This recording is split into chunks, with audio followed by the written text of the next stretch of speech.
Ok, merci beaucoup, chers téléspectateurs. Aujourd'hui, nous allons essayer de parler un peu de certaines maladies qui dérangent nos populations ici à Kinshasa, mais même à l'intérieur du pays. C'est vrai qu'actuellement, de plus en plus, nous parlons de la maladie à coronavirus, qu'on appelle COVID-19 en sigle. Mais nous ne devons pas oublier que nous avons aussi d'autres maladies, n'est-ce pas, qui dérangent nos populations. Notamment, il y a la rougeole. Depuis pratiquement une année, nous avons l'épidémie à ces virus qu'on appelle virus de la rougeole, qui a déjà fait plus de 6000 décès en moins d'une année, n'est-ce pas, mais qui est apparemment négligé ou dont on ne tient pas trop compte parce qu'actuellement, il y a la pandémie à coronavirus. Nous sommes plus penchés vers la pandémie à coronavirus qui jusqu'alors dans notre milieu n'a fait que 63 décès, mais la rougeole en a déjà fait plus de 6000 décès. Donc vous voyez qu'on ne sait même pas comparer les deux. À part la rougeole, il y a aussi des maladies comme le choléra qui continue à tuer, n'est-ce pas, dans notre milieu. Il y a aussi Ebola qui avait ressurgi vers l'est du pays, mais on ne parle pas trop de ces maladies. On parle plus de coronavirus comme si c'était le coronavirus seul qui est à même de tuer toute la population. Nous avons des enfants qui sont malnutris. La malnutrition fait des millions de morts, des millions de décès dans notre milieu, surtout à l'intérieur du pays, mais on en parle de moins en moins. Donc je sais qu'il y a le coronavirus, cette épidémie, mais nous devons aussi jeter un coup d'œil et ne pas négliger d'autres maladies qui continuent à faire des ravages sous la barbe ou sous la couverture du coronavirus. Et donc, là, on a une que Namboka na biso Congo, à part coronavirus, maladie au coronavirus, tout le bela mikolo. Oyo, oyo se transmettre na basoi, ya bato bazana maladie wana, ya onde bazo senga population. Balata ba masque, basokola maboko, bapesa na mbote te. Ba respecter mbote na maboko te, ba respecter distance wana ya au moins 1 mètre ce qui va vendre entre plusieurs personnes. Mais à part maladie wana coronavirus, le lot le 22 mai 2020, coronavirus est bomi 63 personnes. Mais au même moment, maladie oyo rougeole par exemple, rougeole les maladies oyo boma mingi na mboka na to na épidémie à rougeole. Bientôt au ça une année, mais bon, déjà plus de 6000 personnes. Tozana maladie au choléra, tozana maladie au Ebola. Et ça maladie morozo boma collé quand même coronavirus. Tozana bana musuba bela ba malaria, musuba zo bela malnutrition, bana ba kwashorko, bana ba marasme. Mais de plus en plus tozomona ba autorité na biso sanitaire bazo se focaliser ba dimisi ba énergie makasi pour na coronavirus. Boité za maladie za mikolo, mais si tu comparer le nombre de décès au bazo kufa na coronavirus na bato bazo kufa des millions na malnutrition, bato bazo kufa des milliers na par exemple na rougeole, et za ndenge moko te na coronavirus. Et za na bana musu bakufa rapé mingi, bana SS. Par exemple bana SS, plus de la moitié na bango, voire même 90% bana SS bakufara avant âge il y a 5 ans, sans pour autant koutou ba soigner bango, sans pour autant des fois ba diagnostiquer bango que banana SS. Pourquoi? Parce que ça bokonomoko ils a un peu mis à l'écart ou négligé na mboka na biso. C'est comme ça que toujours c'est la population, toujours c'est la paix ba kondia mboka ba bosa na ba maladie misusu te.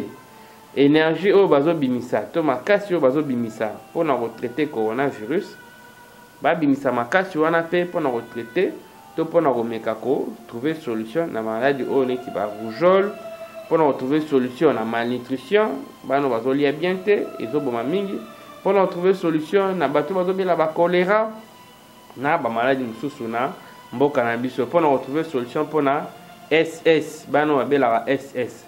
Parce que SS c'est nini? SS c'est l'anémie SS et la maladie yo et se transmetaka entre ba parents na bana soki ba parents mi balé baza par exemple AS. Il faut bango mi balé baza la AS pour moi na azwa maladie oyo SS. Et ça moboti mon côté, il faut les deux parents baza la AS pour que l'enfant soit SS. Soki baboti mibale baza AS, il y a probabilité, il y a 25% que bano barobota bazala SS. Cela ne veut pas dire que sur roboti bana 4 morts dans SS. Non. Probabilité d'aller chanceux ou eza pour normalement na SS abota na famille. Dans la famille mususu baboti bana 5, 3 baza SS. Tout comme baboti bana 5 moko kaka bimi SS to ata moko ta bimi SS. Donc eza pas signe pour normalement soki mwana obima SS ou T. Soki bino mbale boza AS. C'est comme ça que faut qu'on éviter soki boza AS faut qu'on éviter bobanana to bobota binomi balé au risque que bobota bana ya SS. Bana wana nini et dérangeaka bango. Toto e bana na ndenge. Généralement bana SS babelaka pamba. Babelaka pamba au moins sali fièvre muke bo mena hôpital sali fièvre muke makile sili basila makila pamba. N'est-ce pas, les rapé passe na nzoto, n'est-ce pas, et donc bako la rapé ndenge morote na bana misusu surtout ceux soigner bangote. C'est comme ça que to suggéraka to conseillera ba famille ba parents basala bana na bango nyonso ba test ya électrophorèse ya hémoglobine pona koyeba type ya hémoglobine oyo baza nango. Hémoglobine est différent na groupe sanguin. Bato mingi ba confondaka o nga naza so tinye oza type hémoglobine ni o nga naza groupe B o naza groupe A naza groupe O. Groupe sanguin eza eloko mosusu, type hémoglobine pe eza eloko mosusu.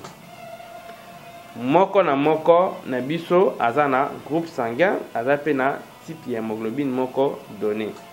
Par exemple, au vu que vous avez O positif, mais vous avez à la fois AA par rapport à hémoglobine, au cas où dans un groupe sanguin O positif, mais hémoglobine nous a AS, tout comme au cas dans un groupe sanguin O positif, mais hémoglobine nous a SS. Donc, moko na biso azana nyoso mi balé wana. Na hémoglobine, na groupe sanguin. Groupe sanguin coûte ça na problème makasi minité. C'est vrai que c'est important pour na ko transfuser mon tout fort et groupe sanguin na. Mais hémoglobine de qui ko pesa yo probabilité ana obota bana ya SS. Pour bateau bazara AS basé belé na mboka na biso. Bazo représenter à peu près 25 à 40% de la population générale. Donc si vous avez tout ça, 25 personnes voire même 40 personnes baza AS mais bazo yebana ekoye bana te. Et yebana kana misu boete. So vous sali test c'était et yebana kate. Toujours recommander ba parents ba test sur na pourquoi. C'est vrai que ba église mususu ba bote mususu ba senga avant mwana bala basalango. Le comble c'est que même ceux qui battent yeban qui bazan AS pour na ba kabwana ezala moi passi. Ya wana toujours senga na ba boti ba sel sabana examen na bien avant tant bazan bana mikie et puis boye ça va un résultat comme ça ba kola kanango ba yeba dire que ngana za AS moyen na bala na tona na kutana mutu mususu ya AS ezate risque que tobota bana ya SS. Mais ce qui boyeba qui pété que bon bozaki ASS bobalani et que boboti mwana SS eza problème te biso to soignaka maladie wana to na centre na biso to bengi Joyce Medical Center eza na Monga Fula côté ya maison communale à Monga Fula et donc soki boye wana to soignaka bana wana o bengi SS to soignaka bango na primo ko ya mukie pona o permettre bango ba s'en sortir. Pour ne pas balobaki bana SS bakolaka te eza faux soki ba soigner bango malamu ba oki okoma pe na ba âge à 60 ans même 70 ans ba robota bana ba ozafe ba koko donc eza lukuta ki bana SS basalaka 25 ans te bakoma na 25 ans te eza lukuta et osenga kaka ba soigner bango correctement. Et donc comme vous avez un enfant SS, ne vous en faites pas, vous pouvez nous contacter à notre numéro plus 243 81 054 99 14 plus 243 81 054 99 14. Nous allons vous aider à soigner ces enfants-là à des prix abordables pour essayer un peu d'améliorer leur état de santé et allonger, disons, la durée de leur vie.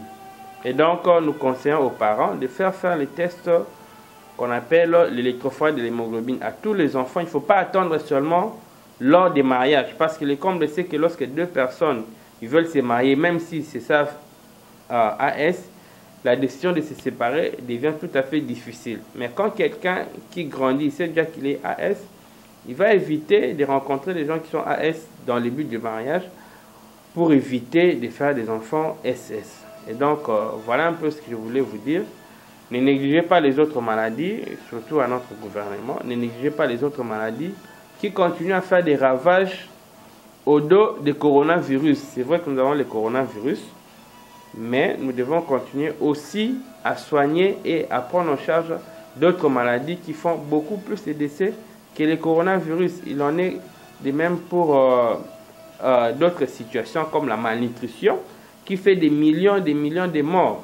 Et donc, j'en appelle à notre gouvernement, à nos autorités, de déployer les mêmes énergies qu'on les fait actuellement pour traiter le coronavirus vers les autres maladies aussi, pour essayer un peu de limiter le nombre de décès dans notre...